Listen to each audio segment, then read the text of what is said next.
Shalom. Mari bersama kembali kita belajar firman Tuhan. Kita buka Alkitab kita dalam Injil Matius pasal 21. Injil Matius pasal 21. Ayat yang ke-18 sampai ayat yang ke-22.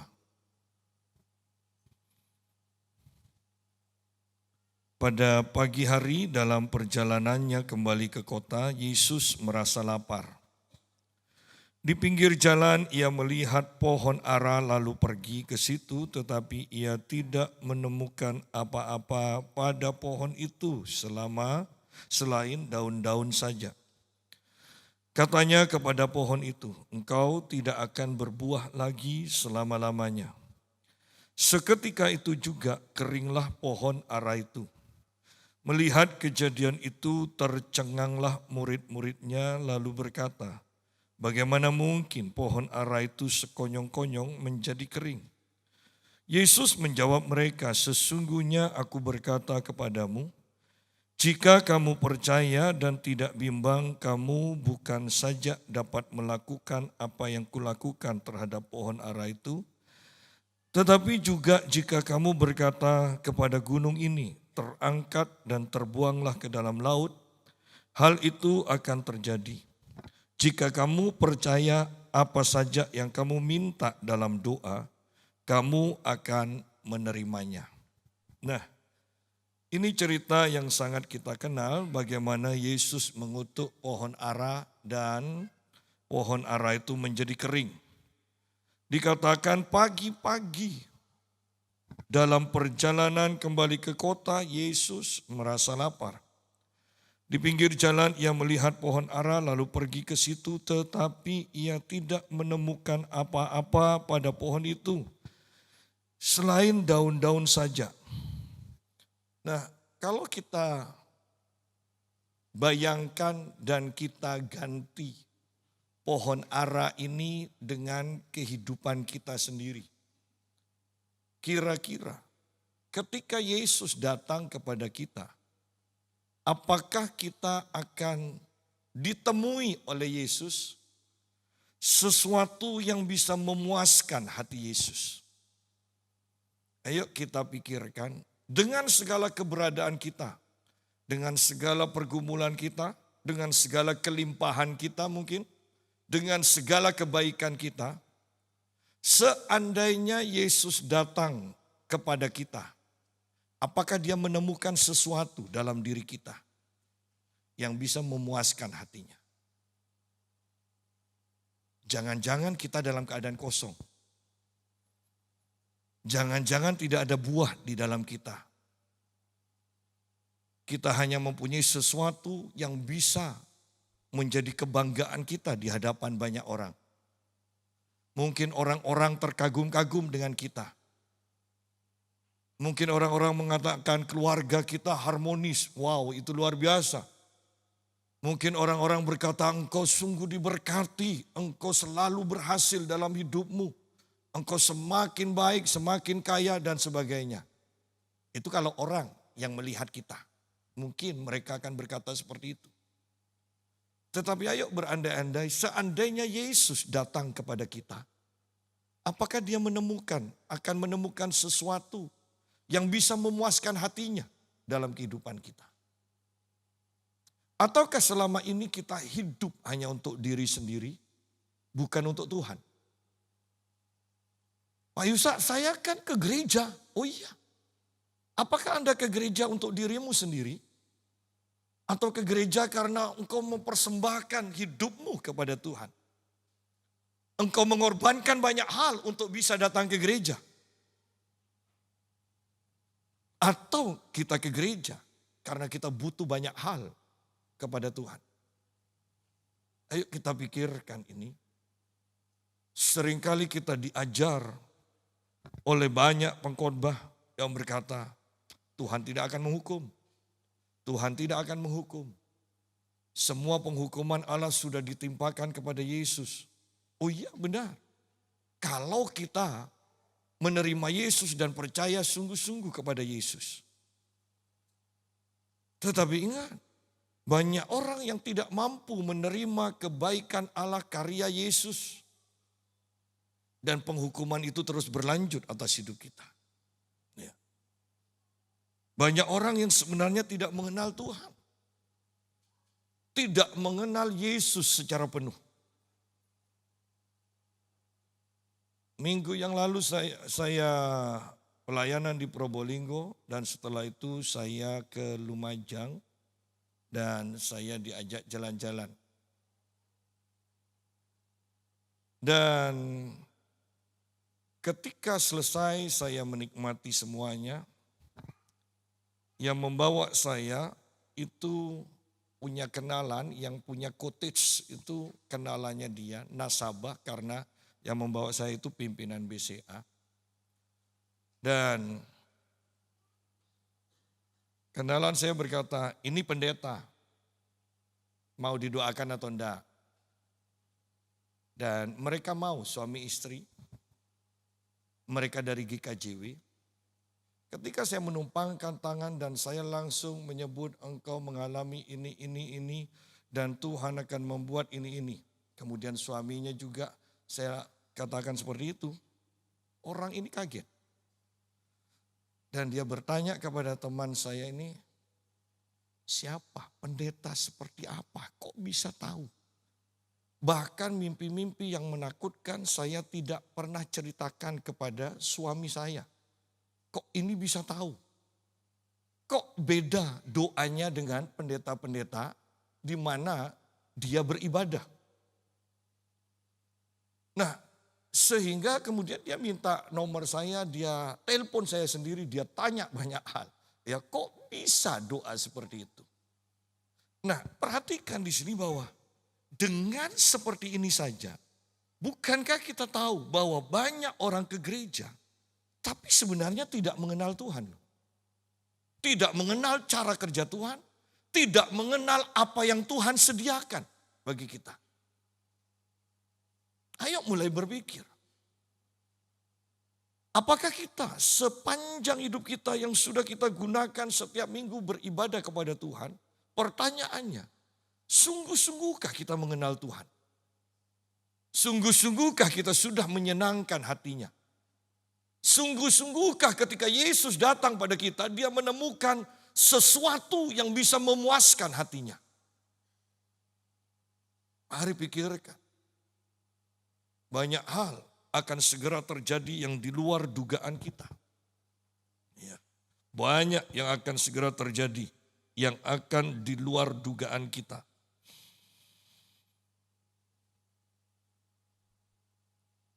Yesus tidak menemukan apa-apa pada pohon ara ini.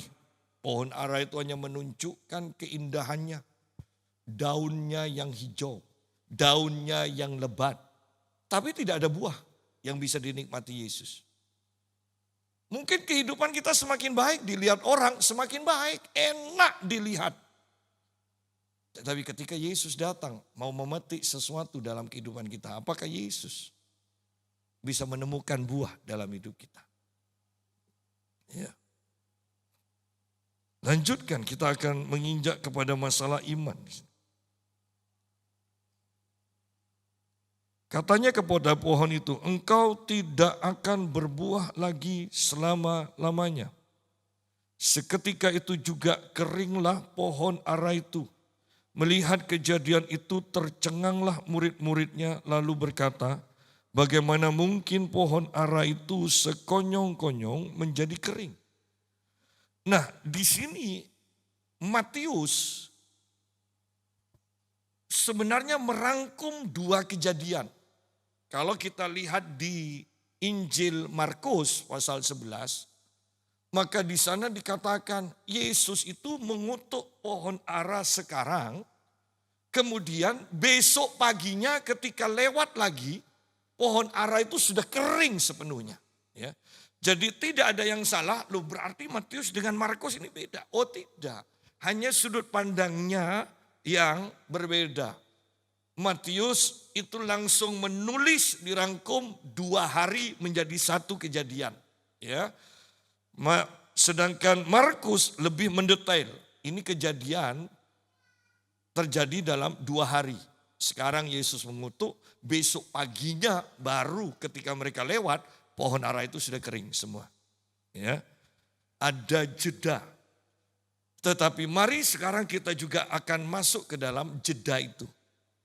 Seandainya kita meminta sesuatu kepada Tuhan sekarang, apakah kita punya iman bahwa itu sudah dijawab Tuhan? Walaupun ada rentang waktu, beberapa hari kemudian baru kita terima. Tetapi percayalah bahwa pada waktu Yesus mengutuk pohon ara itu, maka kutukannya itu sudah terjadi pada waktu itu juga. Dan sedang terjadi terus sampai keesokan harinya tuntas kering semua. Karena Markus berkata, kering sampai ke akar-akarnya. Berarti pada waktu Yesus mengutuk, mungkin pada waktu itu hanya beberapa daun yang menjadi kering. Dan karena daunnya begitu lebatnya, para murid tidak memperhatikan. Padahal pada waktu itu sudah mulai kering. Sepanjang malam kutukan itu atau doa atau perkataan Yesus terus bekerja. Keesokan harinya semuanya tuntas. Pagi-pagi sekali dikatakan. Kering sampai ke akar-akarnya. Ingat, bukan kering dari akar. Tetapi kering sampai ke akar-akarnya. Tuntas sampai yang tidak diperhatikan orang. Ya, karena ini sampai ke akarnya, kan tidak ada orang memperhatikan sampai akar. Itu pun harus tunduk pada perkataan Yesus. Jadi jangan putus asa ketika kita berdoa. Jangan berpikir karena tidak ada jawaban sekarang atau besok. Kemudian doa kita tidak dijawab. Ingat Daniel pasal 9 dan Daniel pasal 10. Pada waktu kau berdoa, pada waktu itu jugalah Tuhan memberi jawaban. Pada waktu Yesus mengutuk pohon ara, pada waktu itulah pohon ara mulai terkutuk. Mulai menjadi kering. Sampai keesokan harinya, dari atas terus merembet sampai ke akar-akarnya menjadi kering. Dan luar biasanya, dari ayat ini kita melihat perkataan Yesus yang mengutuk pohon ara ini. Pohon ara itu menjadi kering dan tidak ada kemungkinan lagi pohon ara itu akan berlawanan dengan perkataan Yesus. Artinya pohon ara itu tidak mungkin tumbuh lagi. Karena Yesus tidak berkata setelah beberapa waktu lagi engkau baru akan bertumbuh lagi. Oh tidak. Yesus mengatakan kering. Maka pohon ara itu menjadi kering. Dan tidak akan pernah tumbuh lagi. Hati-hati ketika kita berhadapan dengan Tuhan. Kiranya sungguh-sungguh roh takut akan Tuhan akan menyelimuti kita. Ayat 20, melihat kejadian itu tercenganglah murid-muridnya lalu berkata, bagaimana mungkin pohon ara itu sekonyong-konyong menjadi kering? Yesus menjawab mereka, sesungguhnya aku berkata kepadamu, jika kamu percaya dan tidak bimbang, kamu bukan saja dapat melakukan apa yang kulakukan terhadap pohon ara itu, tetapi juga jika kamu berkata kepada gunung ini, terangkat dan terbuanglah ke dalam laut, hal itu akan terjadi. Nah, Yesus katakan begini, apa yang kelihatannya mustahil, kelihatannya sukar, ternyata itu hanya dikerjakan oleh hati dan mulut. Ya, oleh hati dan mulut dikatakan jika kamu percaya dan tidak bimbang. Ternyata percaya itu sukar loh. Ya, percaya itu sukar. Anda tidak akan percaya kepada perkataan seseorang yang menjanjikan hal-hal yang baik dan super baik Kalau Anda hanya kenal orang itu 1-2 hari, Anda tidak akan percaya. Sebaik apapun, sebesar apapun janjinya, Anda tidak akan bisa percaya. Semakin besar, Anda semakin tidak percaya. Baru ketemu 2 hari kok. Baru ngopi 2 hari, hanya ngopi bareng 1 jam setiap hari. Dan 2 hari. Masa mau ngasih rumah? Ya kan? Enggak ada yang percaya. Dan Yesus katakan, jika kamu percaya, dan percayanya masih ditambah lagi, tidak bimbang. Nah, berapa banyak ketika kita berdoa kita mengaku percaya. Tetapi sebenarnya dalam hati kita, kira-kira dijawab atau enggak ya. Kira-kira terjadi atau enggak. Itu bimbang namanya. Anda mungkin tetap menekankan, ya aku tetap percaya. Tapi sebenarnya hati Anda tetap berpikir, kira-kira dijawab atau enggak ya. Ya. Di sini percaya dan tidak bimbang. Ini dibutuhkan hubungan yang intim, pengenalan yang sungguh-sungguh kenal. Baru Anda bisa percaya. Ya. Bagaimana bisa seseorang takut akan Tuhan tanpa pernah melihat Tuhan? Beberapa waktu yang lalu kita sudah bahas. Karena takut akan Tuhan, itu hanya bisa kita miliki ketika kita bertemu dengan Tuhan. Ketika kita mengalami perjumpaan mungkin dengan hadiratnya atau bahkan dengan wajah Tuhan sendiri.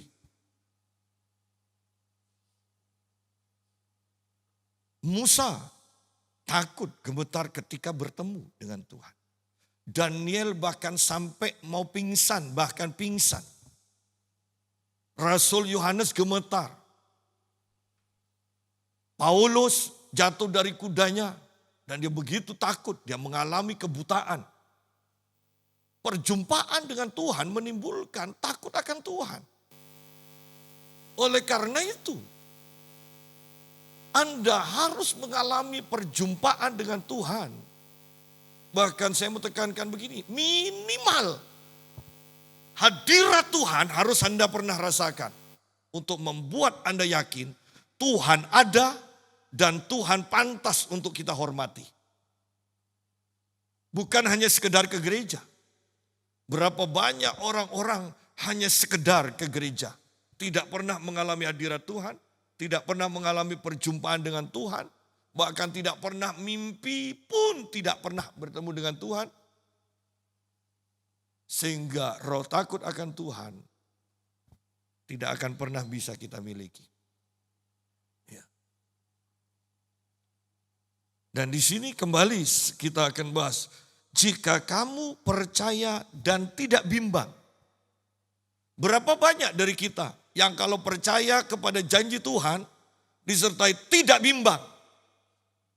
Ya. Pak, namanya orang pastilah ada rasa bimbang. Berarti kita belum kenal Tuhan sungguh-sungguh. Berarti kita tidak pernah menjalin hubungan dengan Tuhan. Di mana kita selalu melihat Tuhan menepati janji-janjinya. Sangat sederhana. Jika kamu percaya dan tidak bimbang. Kamu bukan saja dapat melakukan apa yang aku lakukan terhadap pohon ara itu.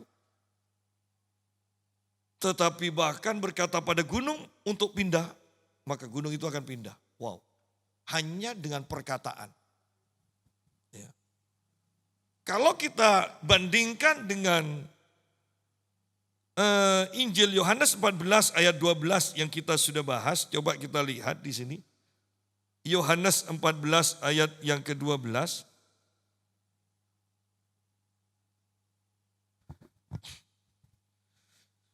Sesungguhnya aku berkata kepadamu, siapa yang percaya kepadaku, ia akan melakukan juga pekerjaan-pekerjaan yang aku lakukan. Yesus mengutuk pohon ara dan pohon ara itu menjadi kering. Yesus katakan, bukan saja engkau bisa melakukan, berarti sama. Ya, bahkan pekerjaan-pekerjaan yang lebih besar daripada itu. Yesus tidak pernah memindahkan gunung itu. Tetapi Yesus memberi mandat kepada para murid. Bukan saja pohon ara bisa engkau buat kering. Bahkan ketika engkau berkata pada gunung itu untuk pindah, gunung itu akan pindah. Yesus tidak pernah memindahkan gunung. Yesus menyediakan gunung itu untuk kita pindahkan. Wow. Yesus sedang menyediakan hal-hal yang lebih besar untuk kita.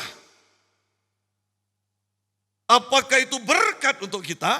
Apakah itu sebuah pekerjaan yang bahkan Yesus tidak pernah lakukan, tetapi itu disediakan untuk kita kerjakan? Apakah kita bisa percaya itu tanpa bimbang? Apakah kita bisa percaya tanpa bimbang? Pekerjaan-pekerjaan yang lebih besar. Kamu bukan saja dapat melakukan apa yang kulakukan terhadap pohon ara itu, tetapi juga jika kamu berkata kepada gunung itu. Berkata kepada gunung itu. Seringkali yang kita tahu kan hanya berdoa meminta kepada Tuhan.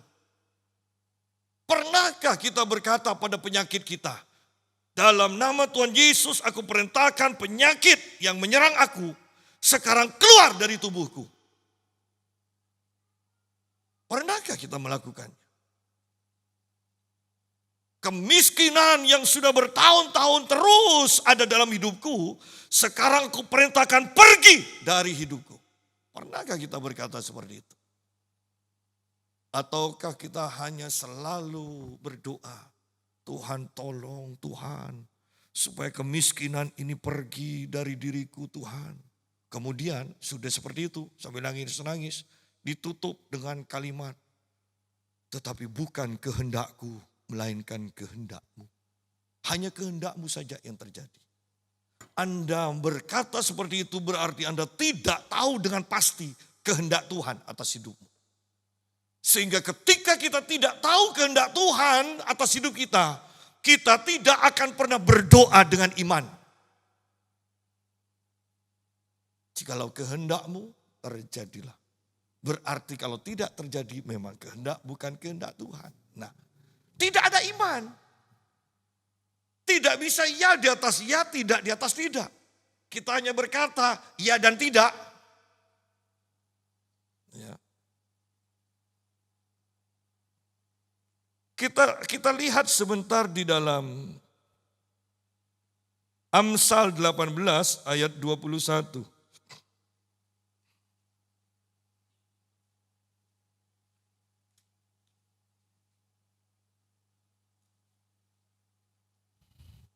Atau dari ayat yang ke-20. Amsal 18 ayat 20 dan 21. Dari hasil mulutnya perut seseorang dikenyangkan. Hasil bibirnya mengenyangkan dia. Hidup dan mati dikuasai lidah. Siapa suka menggunakannya akan memakan buahnya. Lihat di sini. Ternyata dari hasil mulutnya, dari perkataannya, perut seseorang kenyang atau tidak, kaya atau miskin, sehat atau sakit, itu ditentukan oleh perkataannya. Dikatakan. 2 ayat membahas soal perkataan ini. Dari hasil mulutnya, perut seseorang dikenyangkan, hasil bibirnya mengenyangkan dia. Hidup dan mati dikuasai lidah. Siapa suka menggunakannya akan memakan buahnya. Lihat di sini bahwa ternyata perkataan kita itu penting. Suami saya memang seperti itu. Tidak mau mengerti, tidak pernah ngerti. Nah, ketika Anda mengucapkan itu, tidak ada kemungkinan suami Anda untuk berubah. itu akan terus Anda alami sesuai dengan perkataan Anda. Memang saya mulai dulu dari buyut-buyut saya selalu miskin. Ya mau apa lagi? Sudah terima. Kita pun hidup miskin. Sesuai dengan perkataan itu yang akan terjadi dalam hidupmu. Sudah tidak mungkin berubah. Ya sudah. Tidak usah doa kalau Anda di luar doa, Anda sudah mengatakan tidak mungkin berubah. Ya tidak usah berdoa.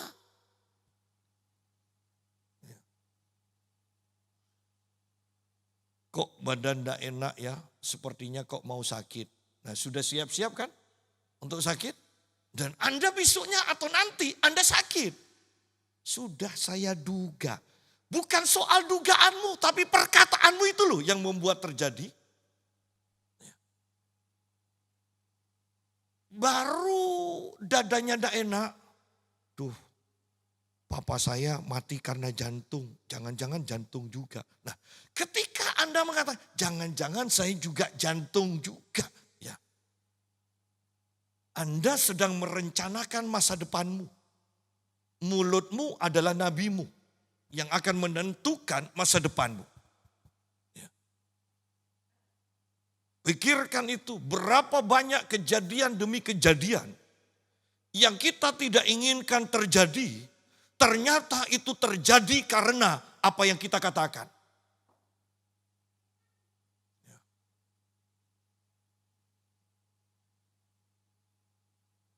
Bayangkan Ayub dalam satu hari anak-anaknya mati. Hartanya mati. Dan ternyata itu terjadi bukan sekedar sesuatu yang Tuhan izinkan. Itu diawali setiap Ayub melihat anak-anaknya berpesta. Jangan-jangan anakku berdosa. Dan Ayub yang saleh mempersembahkan korban minta ampun untuk anak-anaknya. Dan Anda bisa bayangkan perkataan Ayub. Jangan-jangan Tuhan murka, jangan-jangan Tuhan menghukum anakku.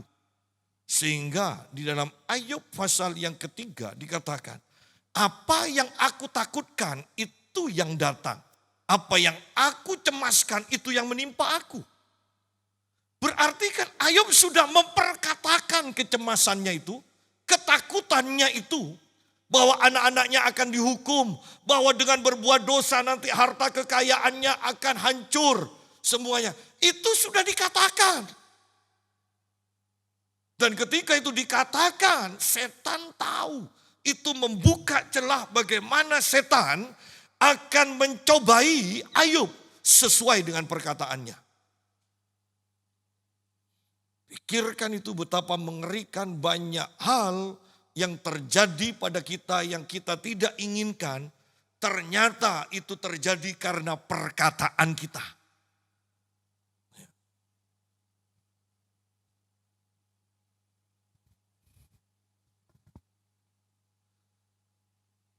Dari hasil mulutnya, perut seseorang dikenyangkan. Hasil bibirnya mengenyangkan dia. Apakah itu berkat atau kutuk? Ternyata ditentukan oleh mulutnya sendiri. Hidup dan mati dikuasai lidah. Ditentukan oleh lidah.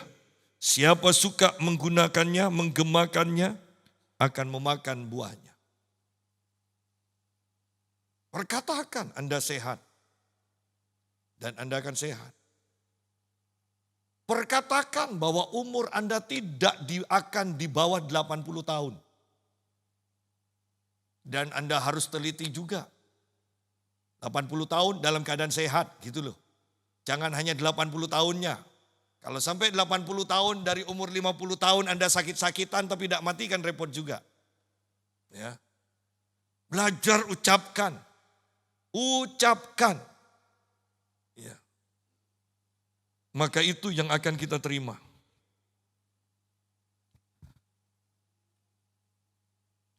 Kita lihat di dalam kitab Roma, pasal yang ke-10,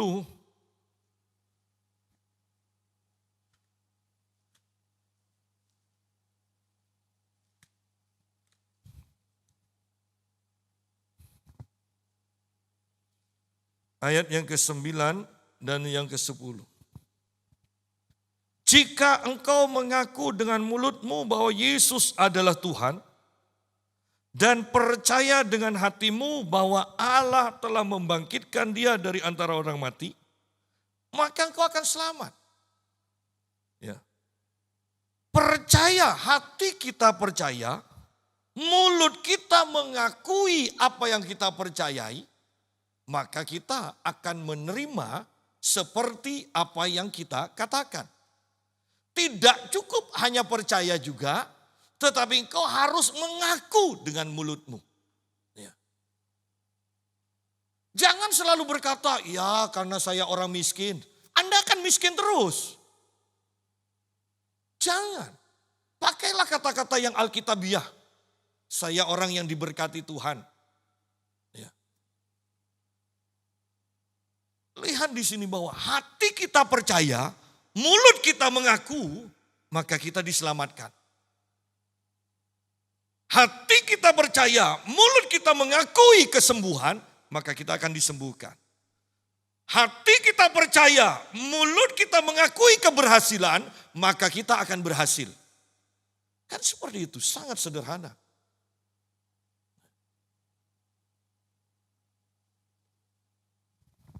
Ayat yang ke-10, sebab dengan hati orang percaya sehingga dibenarkan. Dan dengan mulut orang mengaku sehingga diselamatkan. Dengan hati orang percaya sehingga dibenarkan. Dan dengan mulut orang mengaku sehingga diselamatkan.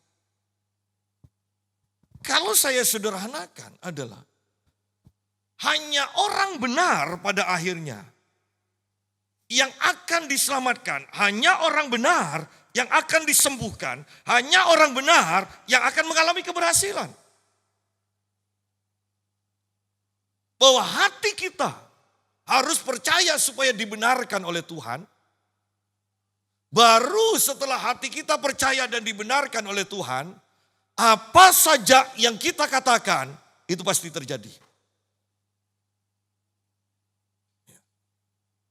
Ingat, dimulai dengan hati yang benar, baru mulut memperkatakan dan itu akan terjadi. Berhenti memohon seperti pengemis. Engkau diberi otoritas. Tuhan berkati tokoku, Tuhan sudah berapa bulan sepi Tuhan. Mengapa kau tidak perintahkan semua pelanggan-pelanggan yang melupakan aku. Sekarang aku perintahkan kau untuk ingat dan datang berdagang di dalam tokoku ini. Mengapa tidak berkata seperti itu? Gunakan otoritas. Ketika hatimu percaya. Kalau hatimu tidak percaya engkau mengatakan seperti itu, engkau akan tertawa sendiri. Anda tahu kok bahwa Anda tidak mempercayai perkataanmu. Ya.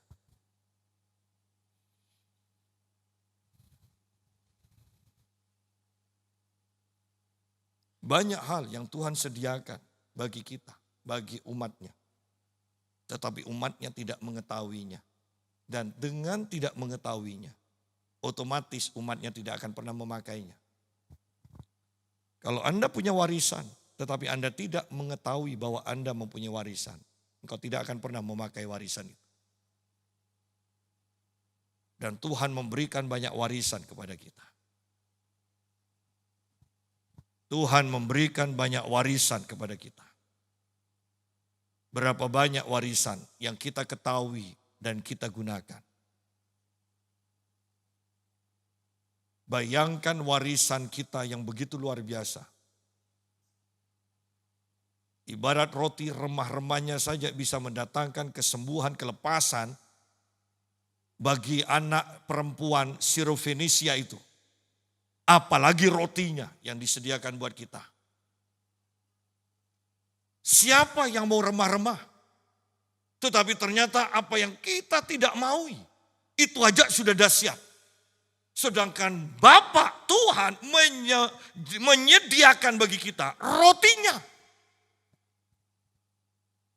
Dan kita masih mati dengan penyakit kanker. Kita mati dengan penyakit jantung. Lebih parah lagi mati karena keselak. Iya kan? Kan lebih parah lagi. Sedangkan Tuhan menyediakan roti kesembuhan, roti kesehatan, roti kemakmuran, roti keberhasilan, apapun itu yang baik. Anda bisa sebutkan dan itu semua terangkum di dalam roti yang disediakan untuk anak-anaknya. Seharusnya keadaan kita berubah sesuai dengan apa yang kita percayai dan perkatakan. Sesuai dengan firman Tuhan. Jangan selalu diembel-embeli. Bukan kehendakku tetapi kehendakmu yang terjadi Tuhan. Bukan seperti itu doanya. Anda harus berdoa sebagai seorang anak yang disayang Bapa.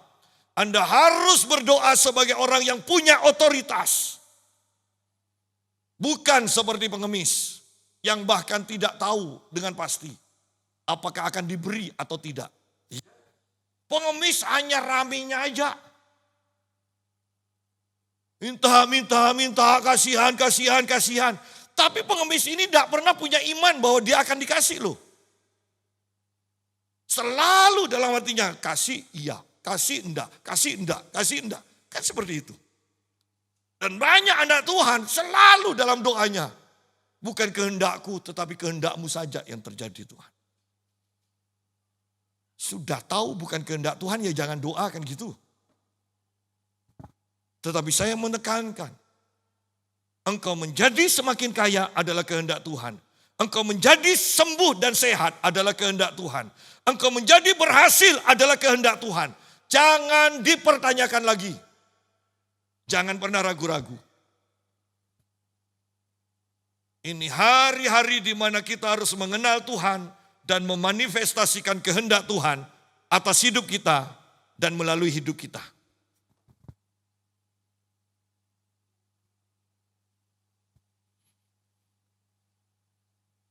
Kembali kepada pembahasan kita. Matius 21.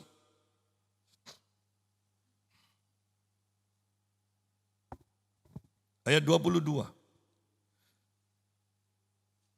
Jika kamu percaya, apa saja yang kamu minta dalam doa, kamu akan menerimanya. Saya mau berkata begini. Apa Anda tidak bosan selalu membaca, mendengar? Yesus selalu berkata, apa saja yang kamu minta. Dan kita mendengar pendeta-pendeta mengkhotbahkan, tidak semua doa dijawab oleh Tuhan. Loh. Sedangkan Yesus sendiri, Anda boleh baca dalam Matius, dalam Markus, dalam Lukas, dalam Yohanes. Bahkan dalam Yohanes, Yesus mengatakan, sampai sekarang kamu belum meminta apapun juga padaku. Mintalah. Dan saya selalu menekankan, kalau Herodes saja tidak mengingkari janjinya kepada anak Herodias itu. Kalau Ahasiweros saja tidak mengingkari janjinya kepada Ratu Esther. Apalagi Yesus yang berjanji pada kita, apa saja yang kamu minta dalam namaku, aku akan berikan. Pendeta berkata, tidak semua permintaan kita dijawab oleh Tuhan. Sedangkan kita, 4 Injil jelas berkata, apa saja yang kamu minta, aku akan berikan. Apa saja. Loh, kalau kita mengasihi Tuhan, masakan kita meminta sesuatu yang akan mempermalukan Tuhan? Kan tidak mungkin. Apakah kalau kita mempunyai uang hanya 200 rupiah, kemudian kita minta uang 5 juta kepada Tuhan, apakah itu berdosa? Kalau kita sudah bertahun-tahun hanya naik sepeda ontel, sekarang minta sepeda motor kepada Tuhan, apakah itu berdosa? Apakah bukan kehendak Tuhan? Kalau puluhan tahun Anda sudah menderita ngontrak rumah, sekarang minta Tuhan berikan akulah supaya tidak pindah-pindah lagi. Apakah itu bukan kehendak Tuhan? Seringkali ketika itu belum terjadi, kemudian kita beranggapan, mungkin ini bukan kehendak Tuhan. Loh, Anda tidak kenal Tuhan. Anda tidak kenal Tuhan. Tuhan merancangkan hidup kita baik, lebih baik, lebih baik, lebih baik, dan terus lebih baik.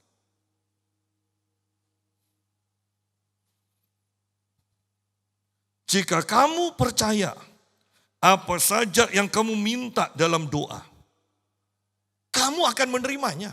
Perhatikan, apa saja yang kamu doakan, kamu akan menerimanya. Tidak ada kata sebagian. Atau kadang dijawab, kadang tidak. Tidak ada. Tidak ada. Itu hanya karangan beberapa pendeta. Ya.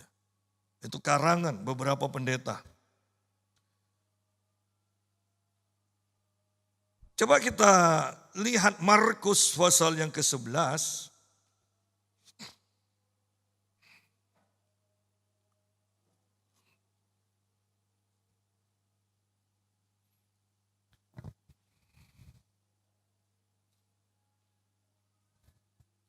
Ayat yang ke-24.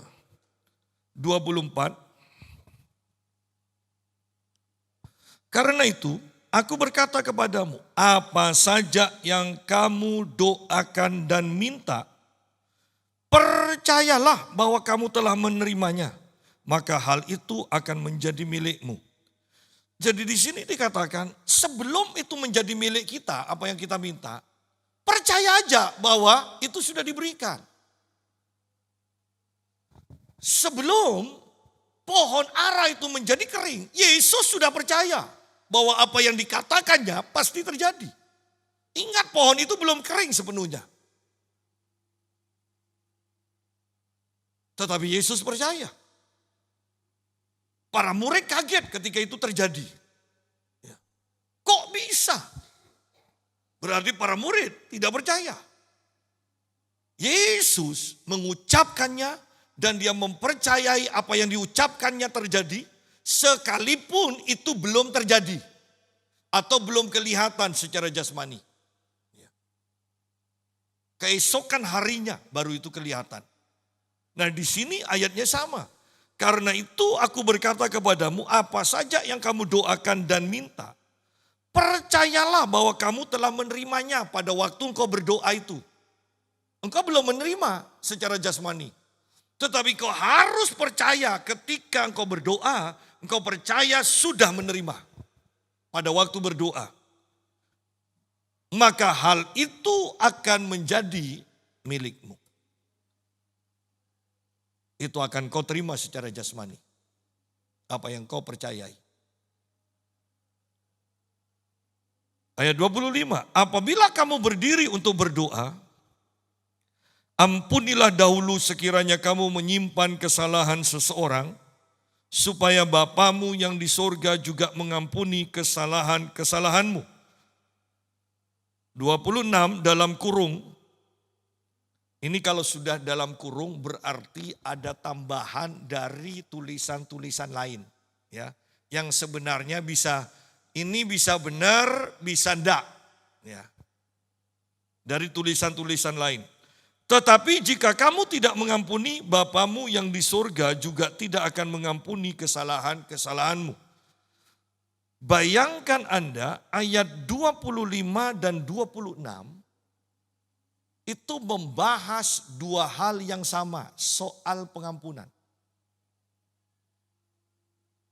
Berapa banyak doa-doa orang yang kita pikir benar, atau diri kita benar. Tapi kok tidak dijawab oleh Tuhan, sedangkan Tuhan berjanji bahwa semua yang kita minta Tuhan akan berikan. Tapi kok tidak dijawab. Ternyata ini loh seringkali kita ada kekecewaan, kita belum mengampuni, kita ada kepahitan.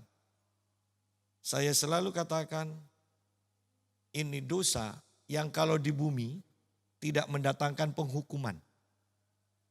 Siapa yang pernah dihukum karena kecewa pada seseorang? Siapa yang pernah dihukum, yang pernah melihat orang dihukum dalam penjara? Hanya karena orang itu benci seseorang. Tidak ada. Tetapi di alam roh, di hadapan Bapa, soal pengampunan, itu sangat penting. Yang pasti engkau tidak akan pernah ke surga dengan hati yang pahit, dengan hati yang kecewa. Seringkali banyak orang berpikir dengan berjalannya waktu, sakit hatimu bisa engkau redam sedemikian rupa.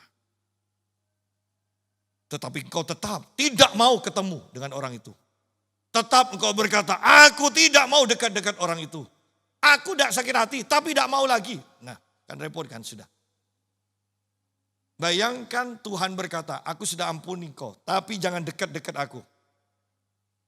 Kan tidak mungkin kan? Yesus tidak seperti itu. Hanya hal yang mungkin kita pandang remeh, kita kecewa. Tetapi itu ternyata menghambat semua doa-doa kita tidak dijawab.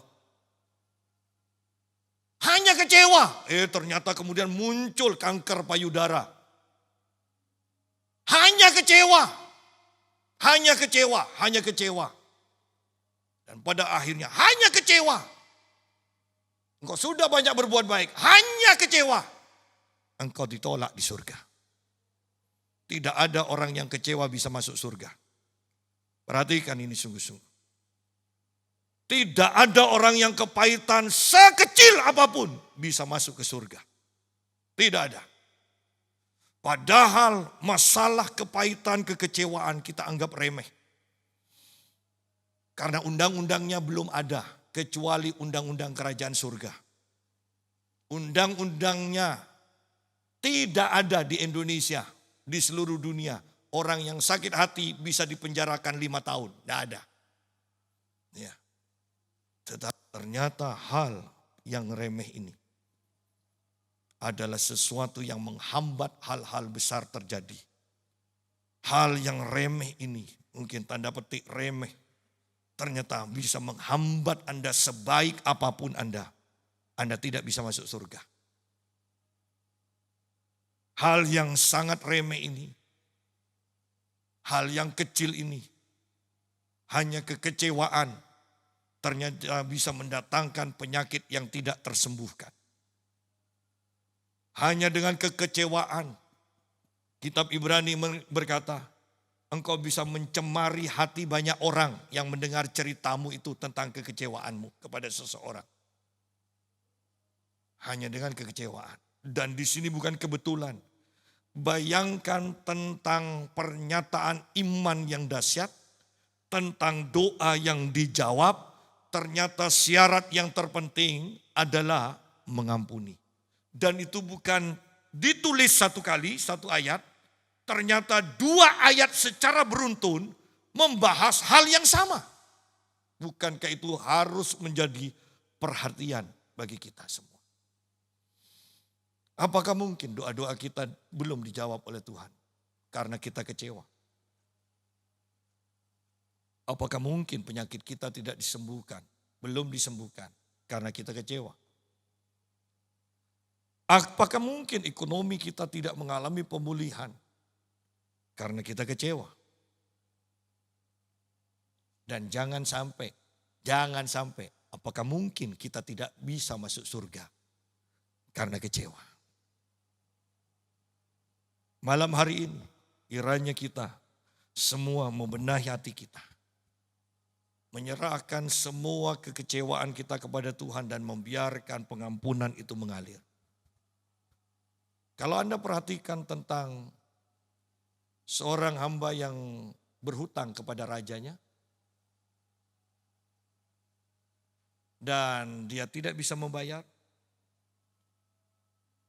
tuannya katakan, sudah aku hapuskan. Ketika dia pulang, di tengah jalan dia bertemu dengan temannya yang punya hutang. Dan langsung ditagih, orang ini tidak bisa bayar. Minta ampun, ternyata tidak diampuni. Saya tidak akan perpanjang lebar, tetapi perhatikan. Kira-kira yang dipakai untuk menghutangi temannya itu uang siapa? Uangnya dia atau uangnya raja yang dia pinjam? Uangnya raja. Seberapa banyak engkau mengalami pengampunan dari Tuhan itu sangat luar biasa. Bukan hanya mencukupi kehidupanmu, tetapi itu bisa mencukupi kebutuhan orang-orang di sekitarmu. Bahwa engkau mengampuni bukan karena engkau penuh kasih dan bisa mengampuni. Engkau mengampuni karena kasih Tuhan begitu limpah atas hidupmu sehingga itu mengalir. Bukan kuat gagah kita, tetapi itu sungguh-sungguh kasih Tuhan yang mengalir untuk mendatangkan pengampunan. Berarti kalau kita tidak mau mengampuni, bukan karena kita tidak bisa mengampuni, karena kita tidak mau mengalirkan kasih Tuhan yang begitu limpah itu. Hati-hati, ini akhir zaman. Bagaimana kehidupan kita? Ketika Yesus datang pada kita, apakah dia menemukan sesuatu yang bisa memuaskan hatinya? Ataukah kita masih hidup untuk diri kita sendiri? Hanya daun saja yang kelihatan indah dipuji oleh orang. Pohon ini subur, pohon ini indah dilihat. Orang-orang kagum terhadap hidup kita mungkin. Bagaimana kalau Yesus datang? Apakah dia kagum, puas, atau dia Yesus kecewa dan mengutuki? Mari benahi diri kita di hadapan Tuhan. Pelajari firman Tuhan, selaraskan hati dan pikiran kita dengan firman Tuhan. Ampuni orang-orang yang bersalah pada kita. Dan apa saja yang kamu minta, Tuhan akan berikan. Mari kita berdoa. Haleluya, haleluya.